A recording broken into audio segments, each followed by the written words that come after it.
তো অসাধারণ একটা ভিউ, অসাধারণ একটা সৌন্দর্য আমার চোখে ধরা পড়লো। আর মাতলা নদীর তীরে নির্মিত এই মৌখালে ব্রিজ তৈরি হওয়ার পর তো ক্যানিং এর চিত্রটাই তো চেঞ্জ হয়ে গেছে। হাজার হাজার মানুষ ছুটে আসছে শুধু ভাইরাল ক্যানিং মৌখালে ব্রিজ। তো মৌখালে ব্রিজ কেমন দেখতে লাগে রাতের আকাশে, চলো গাইস আজকে দেখে দেখে আসি। আমি আমার সঙ্গে সঙ্গে আপনারাও দেখতে থাকুন। অসাধারণ মানুষের ভিড় কিন্তু ওখানে জমায়েত হতে শুরু করেছে। যেন মনে হচ্ছে একটা কোনো বৈশাখের একটা মেলার রূপ নিয়েছে। তো আমিও বেরিয়ে পড়লাম।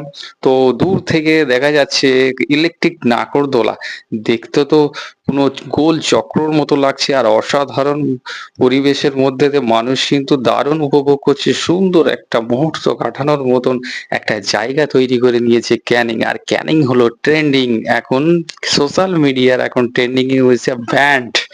তো ব্যান্ড জায়গাটা তৈরি করতে বস কিন্তু বহু সময় লেগেছে। আর আমাদের ইউটিউবারদের জন্য কিন্তু আজকের এই সোশ্যাল মিডিয়াতে ক্যানিং এখন হচ্ছে ব্যান্ড। তো চলো সেই ভিডিওটা আমরা দেখতে দেখতে উপভোগ করি, আমার সঙ্গে তোমরাও উপভোগ করতে থাকো। তো কেমন দেখতে লাগে ক্যানিং ভাইরাল ব্রিজ, এত সুন্দর লাইট এবং প্রচুর ক্যাব তৈরি হয়েছে। আমি যখন সর্বপ্রথম ওখানে গিয়েছিলাম কোনো দোকান ছিল না, হাজার হাজার মানুষ আসতো ঠিকই, কিন্তু সেই জায়গায় আজকের যখন তৃতীয়বার গিয়ে পৌঁছালাম তো তো দেখে সত্যি আমি তো ভাবতেই পারছি না যে কিছু দিনের মধ্যে যে এত পরিবর্তন হতে পারে, তার জলজ্যান্ত প্রমাণ। যদি ওখানে না যেতাম তাহলে কিন্তু বুঝতে পারতাম না। তো গিয়ে দেখলাম সত্যি প্রচুর ক্যাব রয়েছে, সেখানে কিন্তু প্রচুর আইটেমের খাবার পাবেন আপনারা।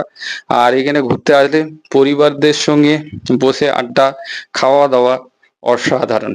যা মানে না আসলেই আপনারা বুঝতে পারবেন না, এত সুন্দর একটা জায়গা তৈরি হয়েছে মেলার রূপ।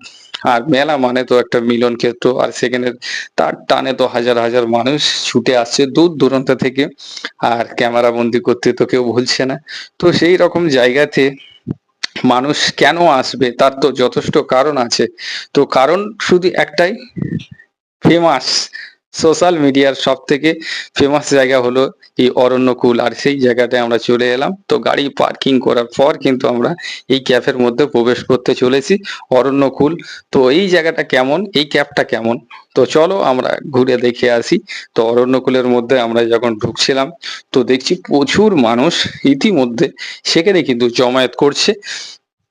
আর আমরাও ঢুকে পড়লাম। তো দেখলাম কিছু মানুষ কিন্তু খাওয়া দাওয়া